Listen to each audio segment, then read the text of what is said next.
Бисмиллахи рахмани рахим. Вие го слушате шестиот дел од книгата Светска криза и патот до мирот. Ова е збирка на говори и писма од Хазрети Мирза Масрор Ахмад, имам и поглавар на Ахмадија муслиманскиот джемаат, петтиот наследник на ветениот Месија.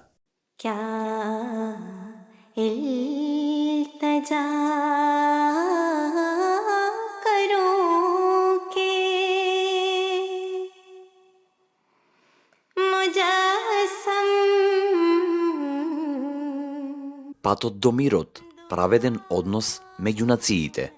Капитол Хил, Вашингтон, Соединетите Американски држави, 2012 година. Предговор. На 27 јуни 2012 година се одиграл историски настан на Капитол Хил во Вашингтон. Хазрети Халифатул Месих Петти, петтиот наследник на ветениот Месија алейхи селам и поглавар на Ахмадија муслиманскиот джемаат, се обратил на членовите на Конгресот, на сенаторите, на амбасадорите, на Белата куќа и на Стейт Департментот, на водството на невладините организации, на верски водачи, на професорите, на политичките советници, бирократите, членовите на дипломатските представништва, на представниците на Институтот за интелектуални услуги, на Пентагон и на новинарите од медиумите. Овој собир, прв од ваков вид, им дал прилика на некои од највлијателните водачи на Соединетите Американски држави, вклучувајќи ја почесната Ненси Пелоси, водачот на демократите во куќата на представниците, од прва рака, да ја чујат исламската порака за светски мир.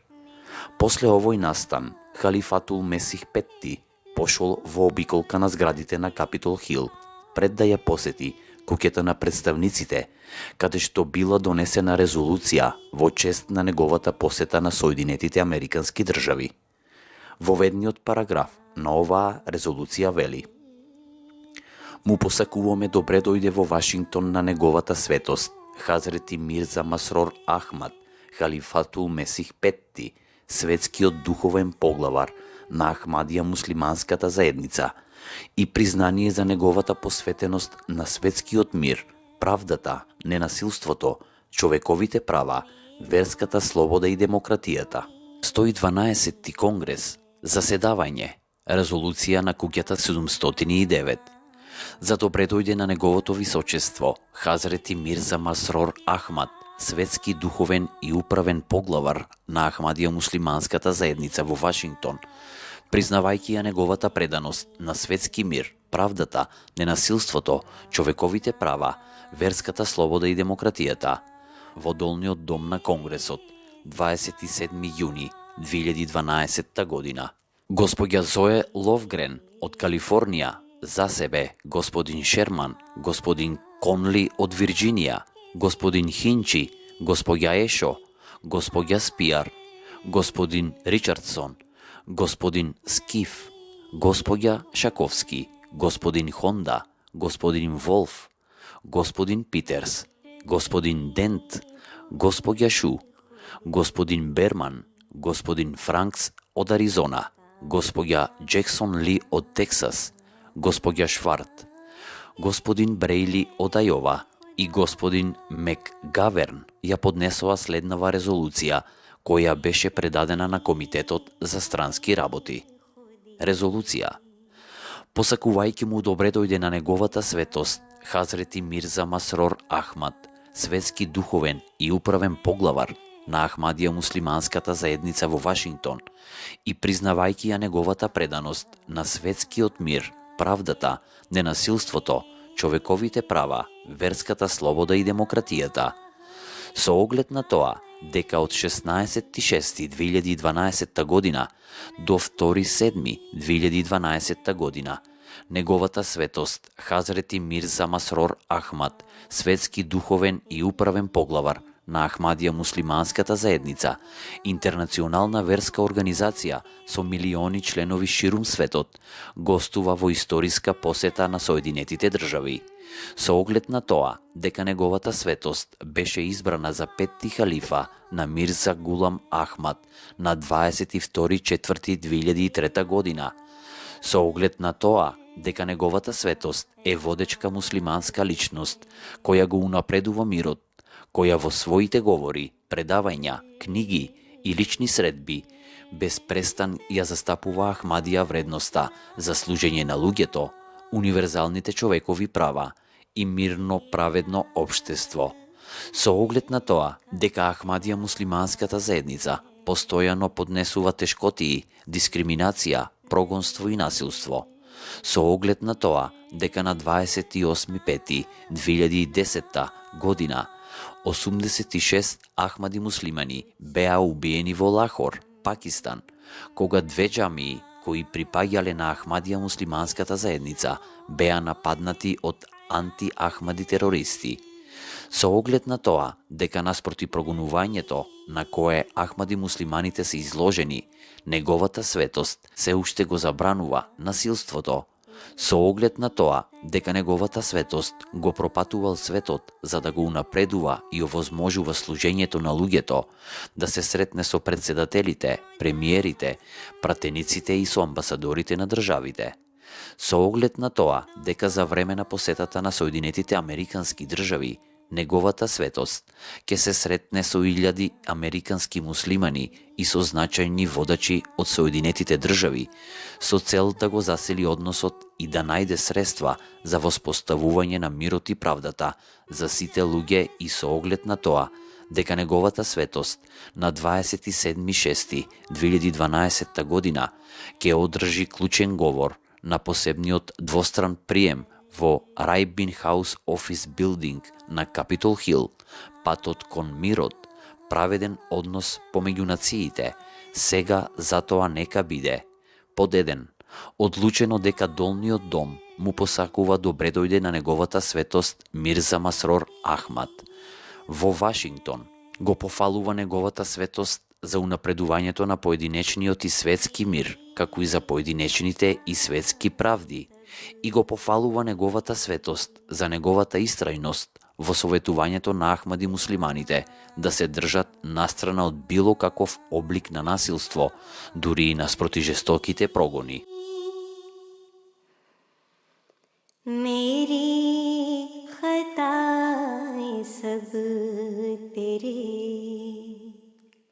Патот кон мирот, праведен однос помеѓу нациите. Бисмиллахи рахмани рабин. Во името на Аллах, милостивиот, дарител без барање, со милосен. Почитувани гости, еселаму алейкум, ве рахметулахи ве берекатуху. Мир и Аллаховите благослови нека бидат на вас. Пред да продолжам, сакам пред се да ја искористам оваа прилика да се заблагодарам на сите вас кои најдовте време и дојдовте да го послушате она за што сакам да зборувам. Од мене е побарано да зборувам за темата која е исклучително обширна и со широк домет. Таа има многу различни гледишта и затоа не е можно сите да ги опфатам за краткото време кое ми е на располагање. Темата за која од мене е побарано да зборувам е воспоставувањето на светскиот мир. Сигурно дека ова е најбитно и најитно прашање со кое светот денес се соочува.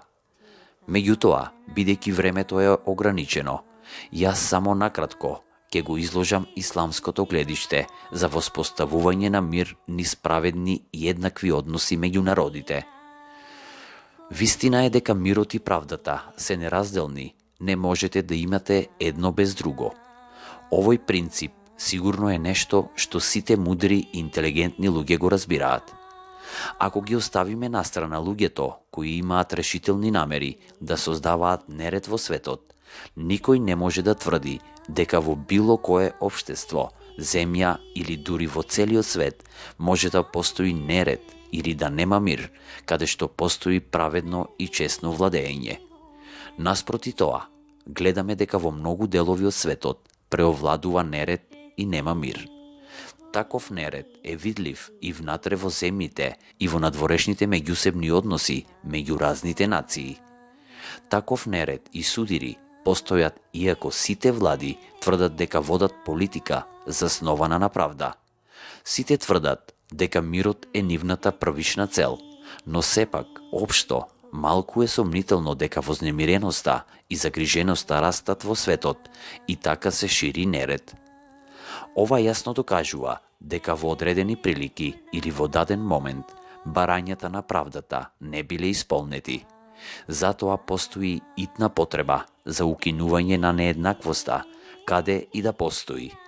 Според тоа, како поглавар на светски раширената Ахмадија муслиманска заедница, јас сакам да изнесам неколку забелешки кои се однесуваат на мирот и начините за постигнување на мир базиран на правда.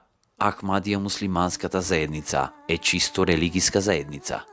Нашето цврсто верување е дека Месијата и реформаторот, за кого било одредено да се појави во ова доба и светот да го подучи на вистинските исламски учења, на вистина и се појавил. Ние веруваме дека основачот на нашата заедница, Хазрети Мирза Гулам Ахмад алейхи селам од Кадијана, бил токму тој, ветениот Месија и реформатор, и оттаму и го прифативме. Тој од своите следбеници барал да пренесуваат и да постапуваат по вистинските и стварните учења на исламот, кои се засновани на честниот Куран. Поради тоа, се она што ќе го кажам за воспоставувањето на мирот и во врска со водењето на праведните меѓународни односи, ќе биде засновано на учењето на Куранот.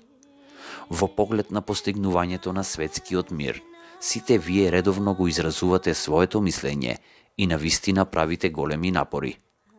Вашите творечки и интелигентни умови ви овозможуваат да ги представите големите идеи, планови и визии за мирот. Оттаму, ова прашање не бара од мене да зборувам за светски или политички перспективи, туку наместо тоа, мојата потполна сосредоточеност ќе биде заснована на тоа како да се воспостави мир на религиски принципи. За оваа цел, јас како што кажав порано, ќе представам неколку многу важни насоки, базирани на учењето на честниот Куран. Важно е да се запомни дека човековото знаење и интелект не се совршени, туку всушност се ограничени.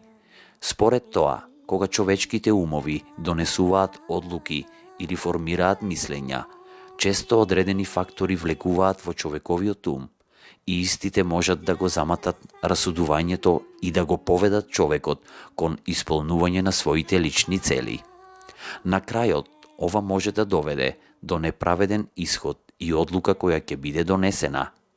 Божиот закон е, меѓутоа, совршен и според тоа не постојат никакви лични интереси или нечесни одредби.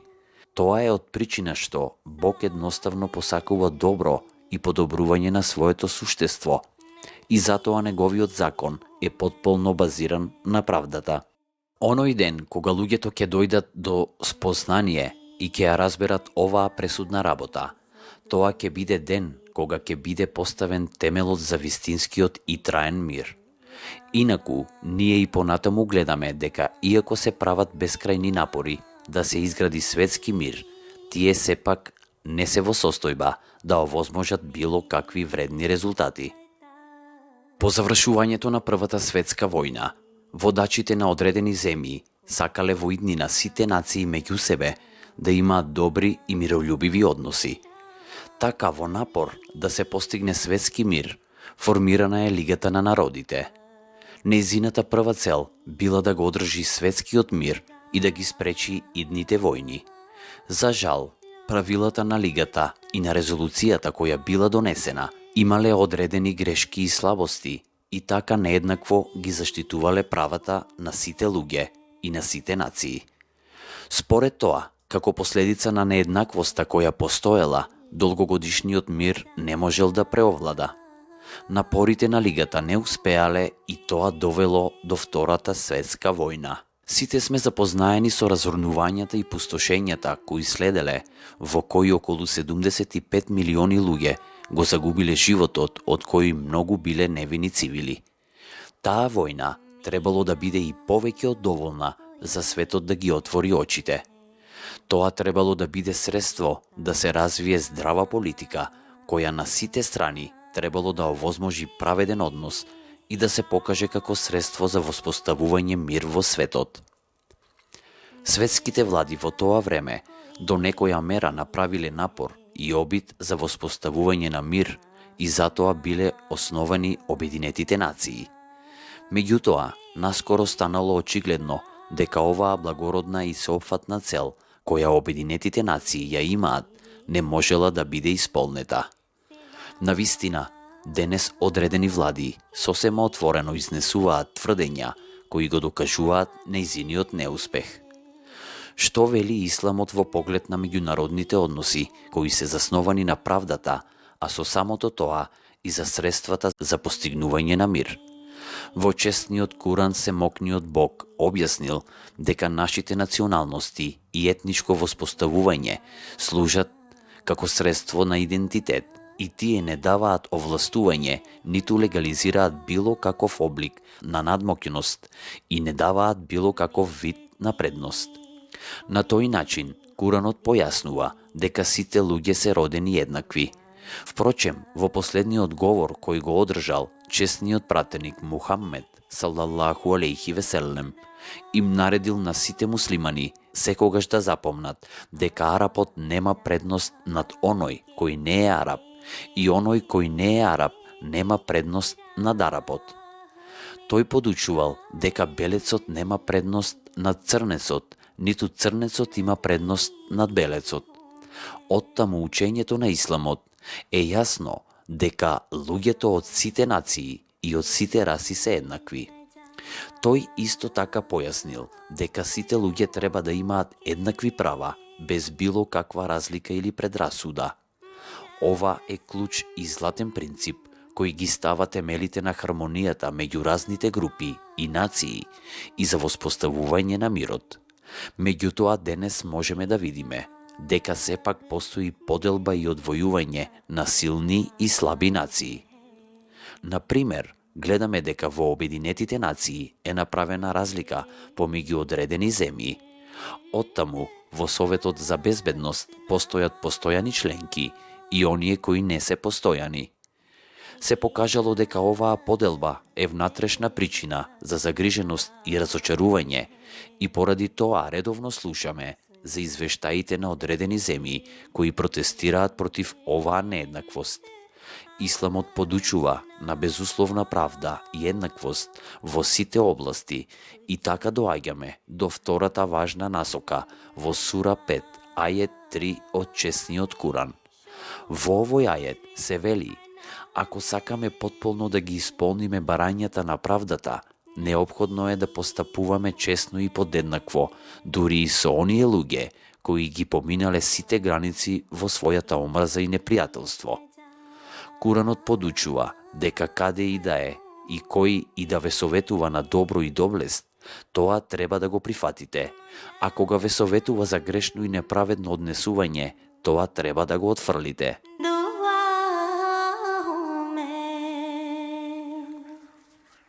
Прашањето кое природно се појавува е: кој стандард на правдата исламот го бара? Во Сура 4, ајет 136 од честниот Куран вели: дури ако треба да сведочите и против себе или против своите родители или своите најмили, тогаш тоа морате да го направите со цел да ја помогнете правдата и вистината.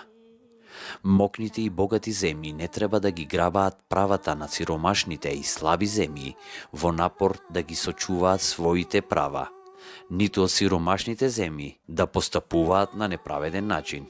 Од друга страна, сиромашните и слаби нации не треба да се обидуваат да им нанесат штета или повреда на мокните и богати, секогаш кога ќе им се укаже прилика.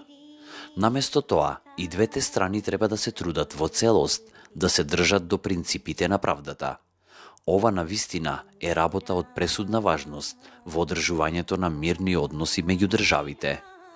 Другото барање за мир меѓу нациите, засновано на правда, дадено е во Сура 15, ајет 89 од честниот Куран, каде тој вели дека ниту една страна не треба да гледа со завист на богатството и имотот на другите. Слично на тоа, ниту една земја не треба да настојува неправедно да присвои или преземе богатство на друга земја под лажен изговор дека се обидува да ја оди на помош и дека ја помага. Така, на база на овозможување техничка стручност, владите не треба да извлекуваат корист од други нации со донесување на неправедни трговски односи или договори. Слично на тоа, врз основа на овозможување на стручност или помош, владите не треба да се обидуваат да земаат контрола над природните богатства или имотот на нациите во развој. Ова треба да се направи таму каде што е потребно, да се подучат помалку образовниот народ или влада како соодветно да ги користат своите природни богатства. Потоа, нациите и владите треба секогаш да настојуваат да им служат и да им помагаат на помалку среќните. Меѓутоа, таква помош не треба да биде дадена со цел за постигнување на национална или политичка корист или како средство за остварување одредени интереси. Гледаме дека во минатите 6 или 7 децении Обединетите нации донеле многу програми или фондации со цел да им помогнат на сиромашните земји да напредуваат. Од оваа причина, Обединетите нации ги истражила богатствата на нациите во развој. Меѓутоа, наспроти сите овие напори, ниту една од сиромашните земји не го достигнала степенот и нивото на развиените нации. Една од причините сигурно е и широко распространетата корупција кај владите од овие неразвиени земји. Со жалење морам да констатирам дека и наспроти ова, како начин да ги унапредат своите собствени интереси, развиените нации продолжиле да соработуваат со таквите влади. Продолжиле со трговски договори, меѓународна помош и соработка.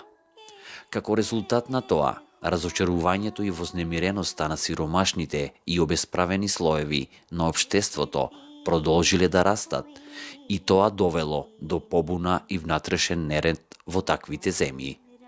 Сиромашните луѓе на земјата во развој станале толку разочарани што се свртеле не само против своите собствени водачи, туку исто така и против големите сили. Ова одело во корист на екстремистичките групи кои ја искористиле приликата на разочарувањето и ги поттикнувале луѓето да им се придружат и да ја помогнат нивната идеологија, полна со омраза. Краен резултат на ова е нарушениот светски мир. Според тоа, Исламот го свртел нашето внимание на разни средства за постигнување мир.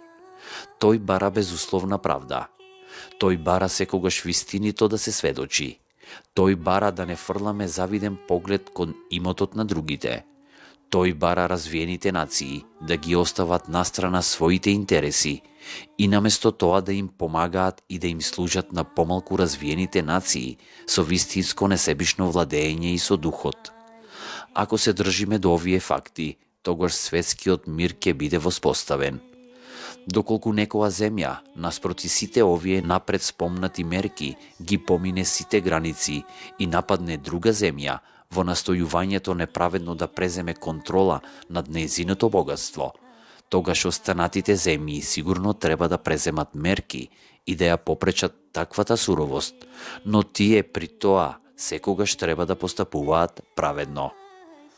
Околностите за преземањето на мерките, засновани на исламското учење, детално се изнесени во Куранот, во Сура 49. Тој подучува: кога две нации се караат и тоа доведува до војна, тогаш другите влади треба да ги советуваат на диалог и дипломатија за тие да дојдат до спогодба и помирување врз основа на договорената спогодба.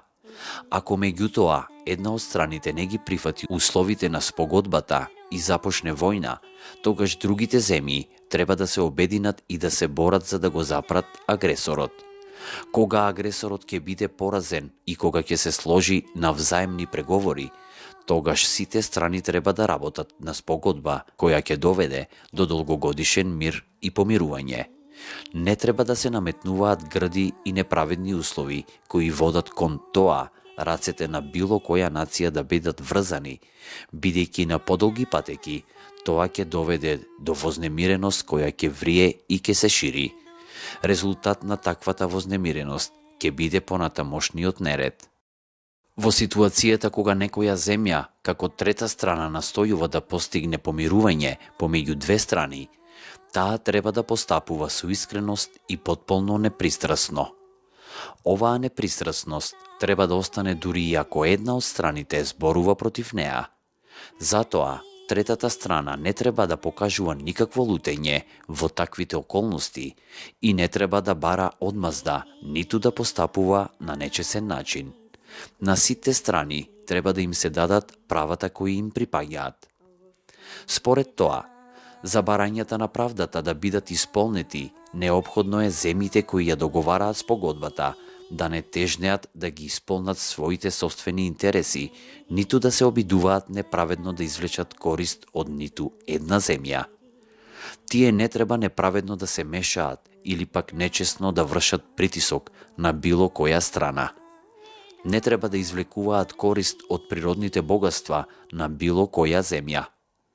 Не треба непотребно и нечесно да поставуваат ограничувања, забрани на таквите земји, бидејќи ова ниту е праведно, ниту некогаш ќе се покаже како повод за подобрување на односите меѓу земјите.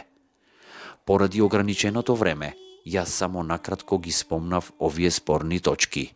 Накратко, ако сакаме во светот да биде воспоставен мир, тогаш мораме на страна да ги оставиме своите лични и национални интереси поради поголемо добро и наместо тоа мораме да изградиме меѓусебни односи кои потполно се засновани на правда. Инаку, можеби некои од вас се сложуваат со мене дека поради сојузите можеби во иднина ќе бидат формирани блокови, или можам да кажам дека веќе почнале да се формираат и не е без изглед дека нередите ќе продолжат да растат во светот, што на крајот ќе доведе до огромно разурнување. Последиците од таквото пустошење и војување сигурно ќе се одразат на многу генерации. Поради тоа, Обединетите нации, како најголема светска сила, треба да ја одиграат својата улога во спроведувањето на правдата, и тоа со такви добри намери како што јас ги опишав. Ако така направат, тогаш светот за секогаш ќе ги запомни нивните напори со огромна восхит. Мојата молитва е ова да стане реалност. Многу ви благодарам. Благодарам уште еднаш.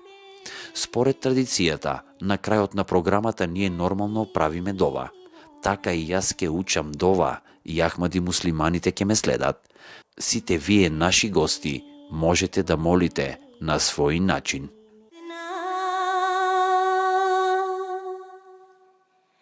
ये राग दिल का राज है, सुन दर्द आशना, कुछ हम नवाए शोर अना नहीं हूँ मैं, क्या इल्तजा करूँ के मुजस्सम. Денес го завршивме 6-тиот дел од книгата Светска криза и патот до мирот. Еселаму алейкум.